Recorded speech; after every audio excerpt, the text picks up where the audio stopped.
Welcome to the TVP live event. We today have Rima, who is our regular presenter. She is a litigation and mediation solicitor. Further than that, I'll let her introduce herself. And today she's going to talk on the covenants. Oh boy, I forgot. Restrictive covenants, yeah. Yeah, covenants on property on buying property is how they can affect you and what the latest law is being up to date. So Rima, up to you now. Thank you, Surinder. Good evening, everybody. You may or may not have come across me from myself through previous sessions that I've done. I'm a litigation solicitor specializing in property and commercial litigation. Today, I'm going to not take too much time and go through restrictive covenants affecting land. Now, just going to cover through what they are, what the recent case law development is in the area with a case that I was fortunate enough to work with my colleagues on. So I'm going to go through firstly covering what they are and how they affect people, and then what the court's views have been on it. So yeah. Now, restrictive covenants are essentially agreements in a deed that one party will usually restrict the use of its land in one way or the other to benefit somebody else's land. Now, the restrictive covenants may be enforceable by one party's successors in title as well, dependent on whether there is a deed that's registered or not, and whether that can be found. So we'll cover sort of what the timelines are in terms of registration, and depending on how backdated the covenants are, where we can find whether they bind us or not. So the next point that I'm going to cover is a restrictive covenant that's created before 1st of January 1926. So how do you find out and how do you deal with those type of restrictive covenants? Now, essentially, they should be discoverable from one or more of the following. Either it's an abstract or epitome or title register or other documents, which may be a conveyance. So that's for restrictive covenants which were created before 1st of January 1926. Now, what about the ones that were created on or after the 1st of January 1926? Now, if it's an unregistered land, then it should have been registered as a Class D2 land charge at the time that the covenant was given against the name of the owner of the burdened land. So if it's not registered, the buyer of the legal estate is not bound by the covenant. So you've got to just do those checks if you do come across a situation where there is indication of the land being restricted in a particular way, whether it's a freehold, whether it's a leasehold, because it can apply to leasehold titles too, which we'll cover later on. Now, if it's a registered land, then we must consider whether the restrictive covenant was created before the 13th of October 2003, because if it was, then it should have been protected as a minor interest at the time that the covenant was given. So that could have been done by registration of a notice in the charges register of that particular burden land. The burden land is the one that is restricted from doing something for the benefit of another. Now, if it was since 13th of October 2003, if that's when it was created, then it should have been protected by the entry of a notice in the charges register of the burden land. So now, what is the charges register? It's normally your official copy entry on the land registry website. You've got the proprietorship as to who owns it. Then there's a charges register, which details all the charges that burden the land. That can normally sort of include some lending charges as well, or if somebody has got an interest in it, and so on and forth. So that's where you can find them. Now, Next point is to consider whether the restrictive covenant is enforceable, because that in itself is a very litigious point, and that's where that's where lawyers like myself would get involved, where clients such as developers are looking to build on a particular land, and there is some sort of restrictive covenant attached to it restricting that build. And again, we'll discuss some cases later on which might make some sense to you. So whether it's enforceable or not will generally be dependent between looking at the contracting parties, what the contract was and what it stated. So there can still be situations, for example, where the covenant is too uncertain or ambiguous, so it makes it incapable of enforcement. The covenant is prohibited, for example, by competition law, and therefore it makes it unenforceable, or is contrary to public policy, for example, if it contravenes equity laws. And the covenantee assigned, for example, sometimes the covenantee assigned the benefit of the covenant to a third party. So what you can do is sometimes you enter into a deed for a restrictive covenant. Two parties enter into it, but one of the party assigns it to a third party, and at that point it becomes unenforceable. Let's talk about successors in title to the original parties. Now, the covenant must touch and concern or relate to the land owned by the person that is seeking to enforce the covenant. So essentially, you've got to really either own the land or have some interest in the land which is legally recognized. Most of these claims are brought by freeholders. So it must affect the land and it shouldn't be of personal benefit to the original contracting party either. So it's got to be for the benefit of the land. Now, there is as I mentioned, it affects leasehold titles as well.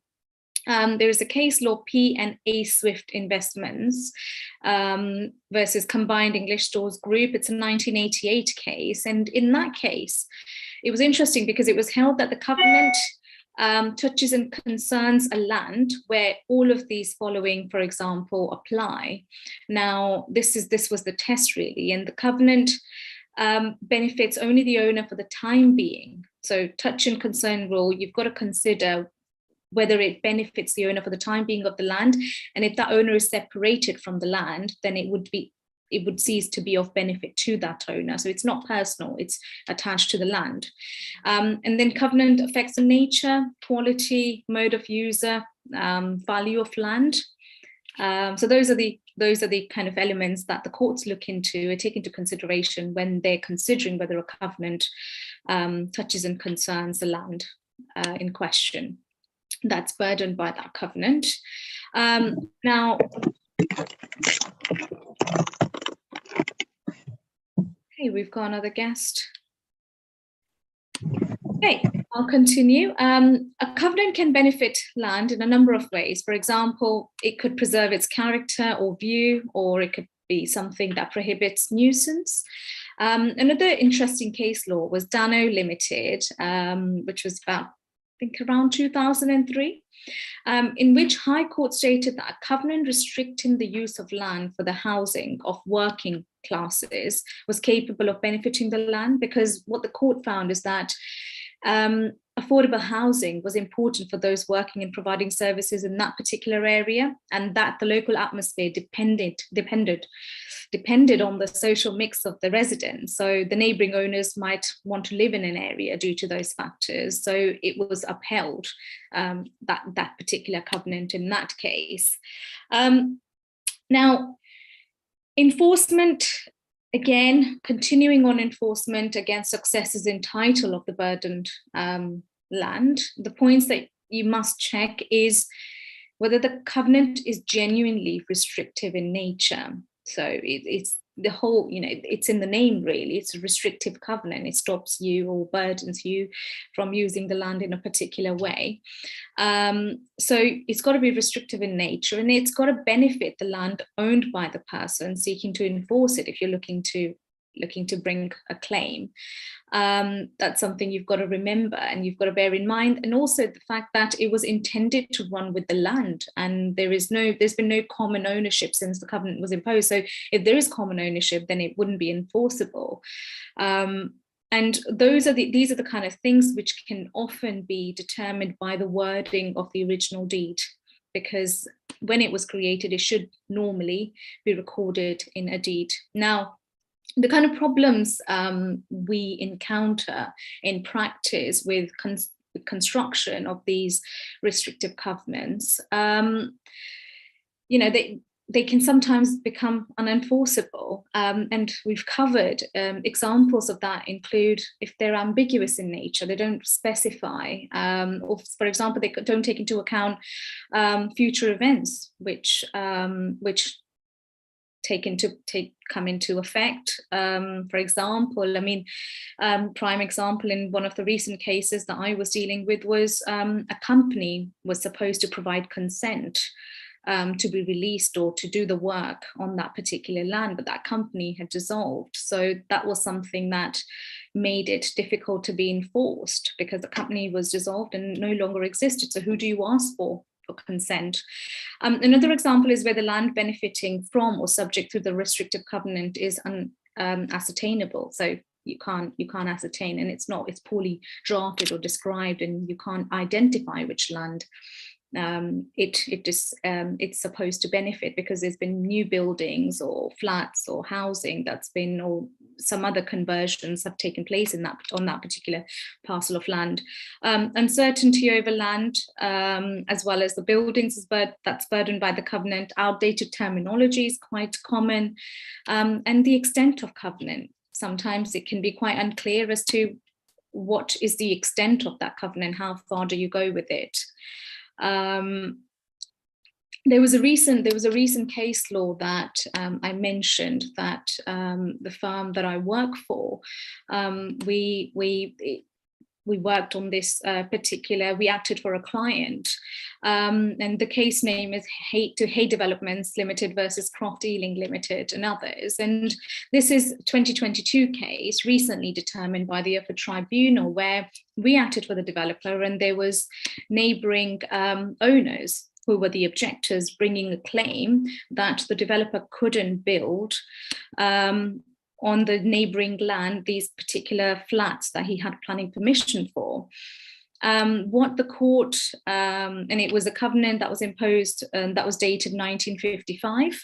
So what it says that you could only have a single dwelling on that particular parcel of land. You couldn't have, and they were saying that many things. I mean, if you're interested, that's the Hay Developments is the case name. You can read the judgment, but long and short of it is that the objectors were saying that there was all sorts of inconvenience that they would face as a result of a block of building of flats being constructed there as opposed to a single dwelling. And what the court found was that the covenants were obsolete. The covenant's purpose had been to protect the croft, which was a previous building, from being adjoined by flats at a time when the croft was a substantial house with a large garden, and the owner didn't want flats next door. But subsequently, what had happened is over the years that the croft had been converted into 11 flats and 22 maisonettes. So the court found that the purpose for which the restrictive covenant was created no longer existed. So the court found that it was obsolete. And the other reasoning that was given by the court in releasing from the restrictive covenant in question was discharging the covenant would not injure the objectors because there was arguments about right of light being affected, nuisance and so on. But what the court says that overlooking and loss of light were not prevented by the terms of the covenant, because the covenant didn't say that if there is a loss of light, that's what the owners of that particular land had benefit of, that they were entitled to a right of light. So this building wasn't going to interfere with an express right of light that the covenant protected. And moreover, the Croft residents had already suffered suffered disadvantage as noise, light, and cooking smells from existing neighbours, because it was no longer a big dwelling, the Croft as it was. So essentially, I mean, in summary, that's a recent case development in the area of restrictive covenants that our firm, Blazer Mill, acted for a developer, and we were successful in releasing that restrictive covenant. It's a very favourable judgment on many counts in our favour, and our clients got permission to build on that particular land. So, you know, it's a prime example to show that, yes, there could be restrictive covenants, but depending on the time and the purpose that they still serve and what benefit it was for which they were created initially, does it still serve that benefit? And those are the kind of things that's really important to look at amongst the other points that we looked at, whether it's really for the benefit of that land or whether it's for the benefit of that person, and whether what's the area, is the area still benefiting from that covenant, or things have happened and other people have breached it and therefore it no longer applies. So those are the kind of elements to bear in mind, and it's important if you are in a situation where your potential build is restricted because of a restrictive covenant, that you take legal advice and you get the correct interpretation of that particular wording of that covenant, which may involve looking at what's on the land registry or looking at historic documents. And you may actually realize that you benefit from an actual application to get that release from the court. That's it from me today. And if anybody's got any questions, then by all means, feel free to get in touch, and I'll share my contact details. Before you finish the email, a few questions which we came across quite a few times in these covenants. We acquired a semi-detached house which had 2 side garages. So we decided we'd keep the semi-detached and build a detached house on the demolished garages and put a detached house there, which was all very well, but there was a covenant in there saying that it could not be built on, and a business could not be run from it. Now, and there was another complication that the person who had put in for the covenant on could not be traced, or what had happened to it. So what do you think should have been done in that case?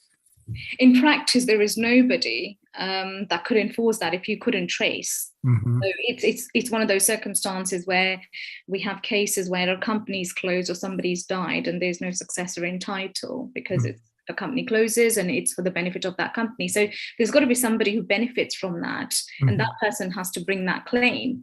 So if you find yourself in a situation where you can't trace the person that it benefits, then you could apply to the tribunal for a release from that particular restrictive covenant on the basis that there is nobody that benefits from that particular covenant.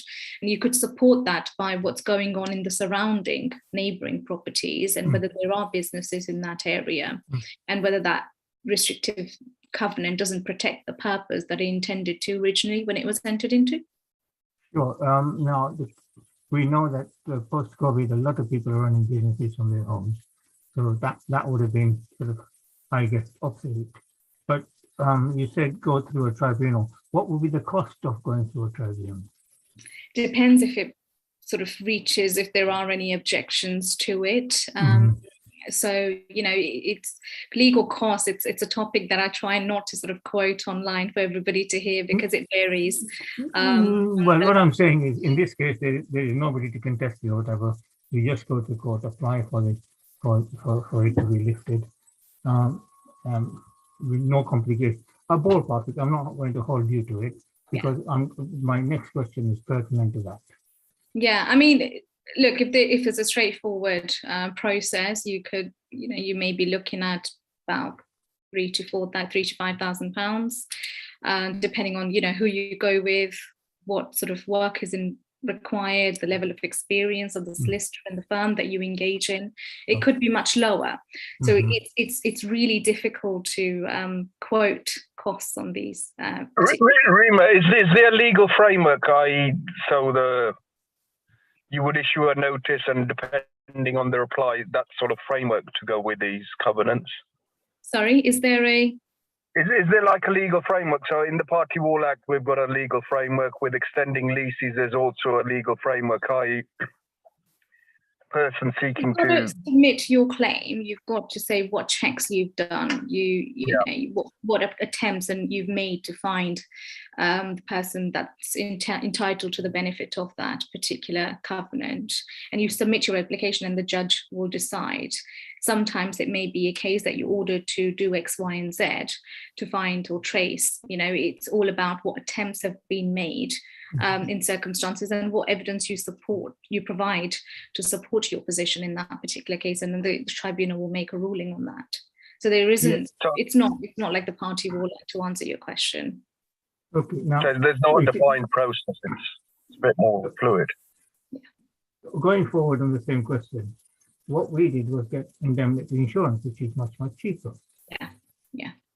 Rather than go to tribunal, we just take an indemnity insurance, and the insurance takes the hit for whatever happens in the future. Yeah, quite often people do tend to do that, and if indemnity policies are available, then that's a much cost-effective option. But you find that depending on the covenant, there may not always be that option available. Okay. Another property we went for it was a rural property. It had a covenant for access for fox hunting. And now fox hunting is illegal in this country.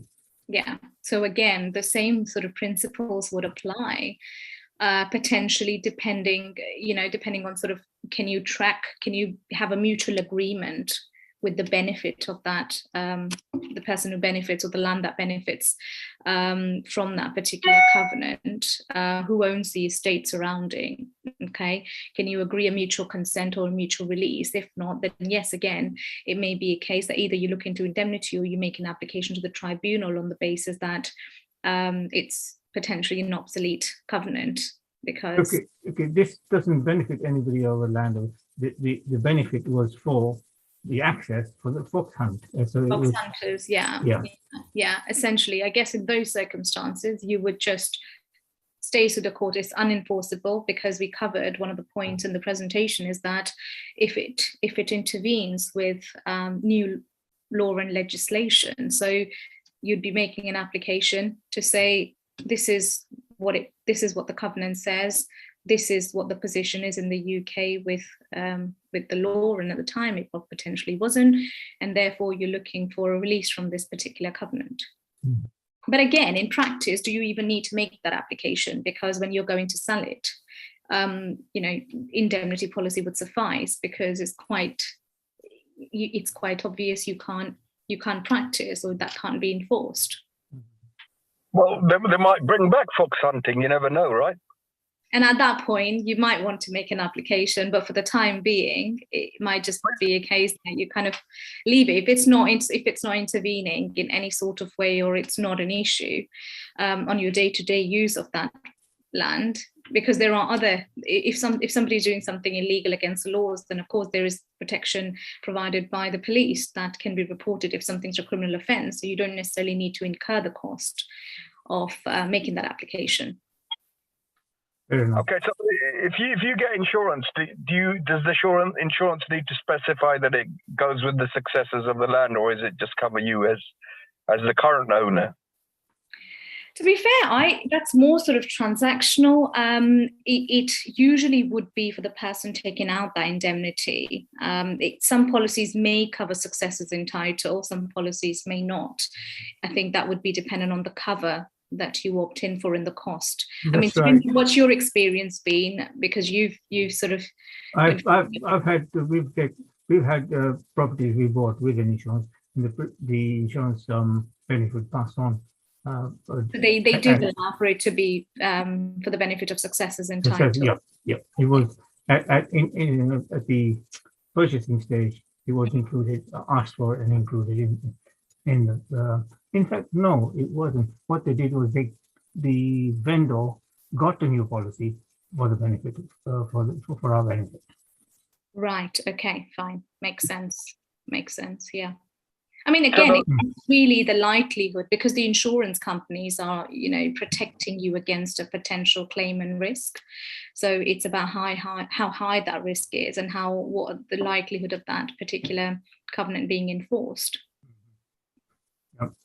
So these policies, ones I've been involved in, have been very cheap, in hundreds of pounds rather than thousands. Yeah. They often are sort of a part and parcel of your conveyancing process. Yeah. Unfortunately, Rima, cheaper than the lawyers, right?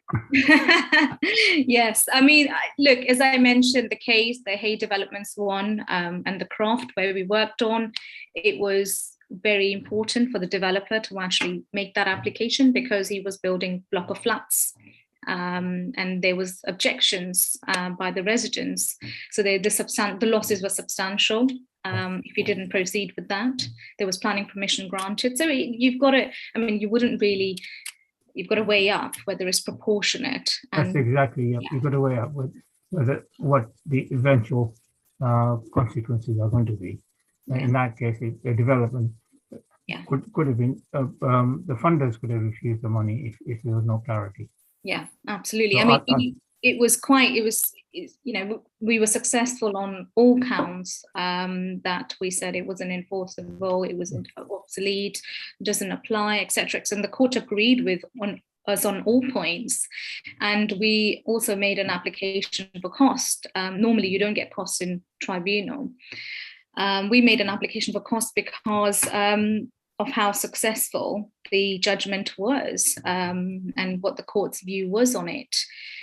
We didn't get the cost, but that's something to bear in mind, is that it's very difficult to recover your legal fees when you're going through the tribunal for these applications. So it's got to be really worth your while, and it's for big developers or people who are looking to do a big project on that particular land. Yeah, I've noticed that there are covenants on most residential properties. I would say about 50% of the properties we've gone through have had those covenants, but they've been they were probably when the properties were built at the turn of the century or the 1930s. We've been lucky enough to be able to get indemnity insurance and just get along with that. Yeah. I mean, sometimes, you see much smaller sort of issues with covenants, like it could say you can't have something in, if it's a block of flats, for example, you can't have certain sort of, you can't, I mean, the most recent one, we actually forget the flats one, but there was the most recent one we had that you couldn't use the garden during certain hours, or you could only have certain type of furniture because it was aesthetically pleasing for the entire sort of neighborhood, and that's what everybody sort of initially agreed that they would do. But actually, if you go to that particular neighborhood, you will see everybody's doing what they wish. Nobody's sort of kept bound to that particular what kind of furniture should be used, what kind of gardening it should portray. So again, it was one of those, we didn't even go to court, and we managed to get our clients released from that covenant because it was unenforceable. Everybody else had carried on, and it was obsolete. You can't enforce something that the nature and the preservation entirely changed. So it doesn't no longer applied. We have come across these silly ones, especially in flats where it was that there were no pets could be kept. Yeah. Things like that. Yeah. And there was just one. Yeah. But we still went down the indemnity route and just. Yeah, I mean, indemnity, especially sort of in, your normal block of buildings or flats or houses you're purchasing, it's the most cost-effective option. So yeah, but any other questions? Because I do have a meeting, Surinder. So if that's okay, I'd like to excuse myself because I've got to No log problem. Bill, Yeah. what about you? Any questions? I had some interesting ones, but we'll have to Oh, save them it's for the next okay, Bill. I will take another question Okay, from you. That's fine. Just to emphasize, just because you got planning, it doesn't mean you can build that project next necessarily. You've got to cross a bunch of other hurdles, so people should bear that in mind. Absolutely. Yeah, Absolutely. and then you mentioned right of light. That's a subject in its own right. So Yeah. That is indeed, yes. no, thank you for that. That was very interesting. Well done, and well done for winning. I guess the drinks are on you, right? Yeah, absolutely. I think Surinder was supposed to invite me to this boat networking. Surinder, I never heard from you. Well, we're just trying to get a date organized. Oh, are you? Okay, Yeah. I thought it went ahead. No, it hasn't gone ahead. No, it hasn't gone ahead. Listen, we're on YouTube. You can't discuss things like that now, right? This is undercover. Why not? You will be the first one to be invited. You have no problem with that. Yeah, that's what Then you always say. absolutely, if I'm there, then the drinks will be on me. Not a problem at all. Right, that's a Take done care, deal. both. Look what you witnessed. Take care. Okay. Have a great thanks. day. Yeah. Thank you, Rima. Thank you for your time and stepping in again, No yet again problem. to save us. Thank you. Thanks, Surinder. Okay, Take care. thank Bye. Bye. Right, Surinder. Well done for holding the fort. All